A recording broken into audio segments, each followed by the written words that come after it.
Hello everybody, welcome to computerhandle.com. So in this lecture, we're going to learn how to implement selection statements in pseudocode. This lecture is specifically for if-else, and in the next lecture, we're going to do case statements. So if you recap, the way we used if-else selection statements is that we used to have a diamond box in a flowchart, and then we used to have a yes pathway and a no pathway, depending whether the condition or the requirement was met or not. All right, so if you want to host, we can only host up to two options, right?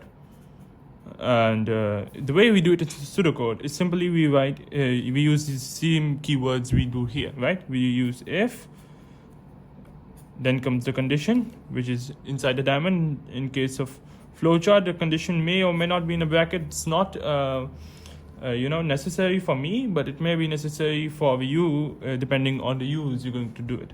All right, so we have if condition, right? And then we're going to have the block of code following it, and then we're going to have an else, you can say the no part, and then we can have the code again, and then we can have end if.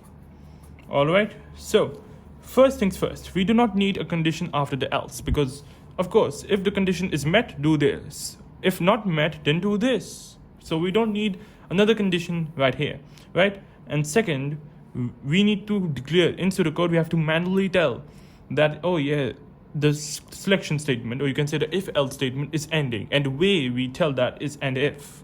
We write end if, after the selection statement, and this tells us that the selection statement has ended. All right.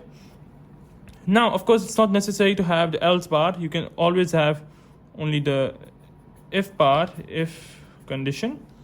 Okay, and then you can have the block of code, and you can have end if. So it's of course not necessary to have the else part, but it's necessary to have the if condition, of course, and end if. All right. So remember the way we used to use if else in flowchart, right? The way we used to use if else in flowchart when hosting multiple options, you can say more than two options, was doing something like this. We have a condition, then we have a yes, then we have a no, taking us to another condition, then we have a yes, then we have a no, then we have another condition, taking us to another yes and another no, and this really gets a lot messier, right? Now this may be useful, right? So first of all, we have case statements for this, right? We are not going to use it as much in pseudocode, but still, if you want to use this, the way we do it in pseudocode is that we initiate another if-else statement within the else statement of another. So the way it's going to look like in this scenario is that we're going to have an if, all right, with a condition. I'm going to this time write condition 1. Okay, then we are going to have our block of code, okay, be any random thing, multiple lines. Then we're going to have an else. All right, and within the else, we're going to have another if. All right, with condition 2. With this block of code, and this time with the else, with its block of code. All right, and then we're going to have an end if and another end if.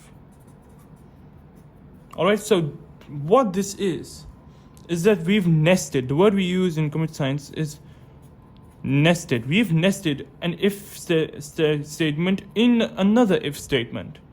All right, which means, so for the ease of understanding, I'm going to draw these dotted lines to help you understand.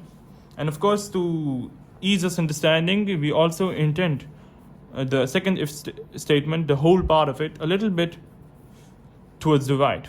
Okay, so the way it's gonna work is that we have a first condition. If this condition is true, it's gonna run this bunch of code. It's never going to go to the condition 2, right? It will go through this part. It's never going to go to the condition 2.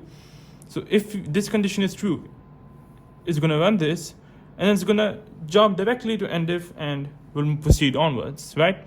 If condition 1 is false, then it's gonna go through the else part of the first if statement, and then we're going to look at the second condition. All right, if the second condition, of course, is true, it's going to run this part, and then it's going to just proceed on. Else, if the second condition is also not true, it's going to run this part and it's going to proceed, towards the rest of the part of the code, if any exists. So this is very, very inefficient and a complex way. So we usually use case statements, but the way we can use it here, if you want to use it, the way we implement it is like this. We nest one if-else statement into another. All right, now with that done, let's have a look at an example. All right, so here we go. So the question is that we have to enter a number, the user has to enter a number, and then we have to use a single if-else statement to determine whether the number is actually, I made a mistake, whether the number is even or odd.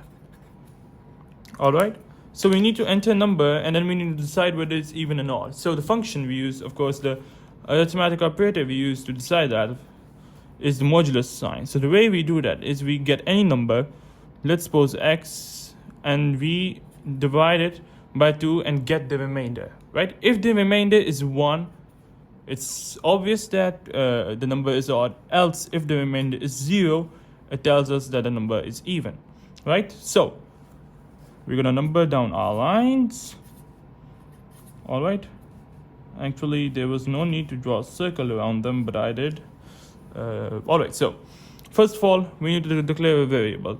Again, meaningful names, all right? Meaningful identifiers. So we are not going to use x. We're just going to use number, all right? So first of all, we're going to declare number, all right? As, let's suppose, let it be integer, all right? And then we're going to input the value of number. All right, so the user is going to input that number. Then we have the if-else statement. So first of all, we will actually see whether the remainder is 1 or 0. So the way we can do that is we can write if number modulus 2 equals to, let's suppose, 0, right? However, I made a mistake and it was on purpose. For comparison, we always use double equals. Well, we can also use a single equal, but it's safe to use double equals because that is what it means. Single equal can also mean assignment in many programming languages.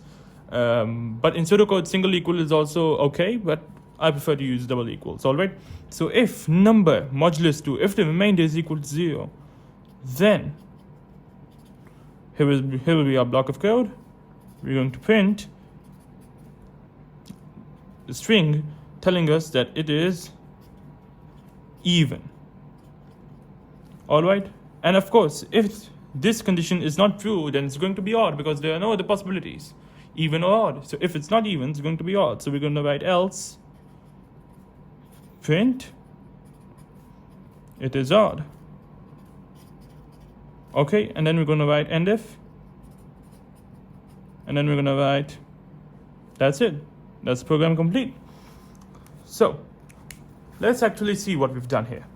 So we declared number as integer, the integer data type.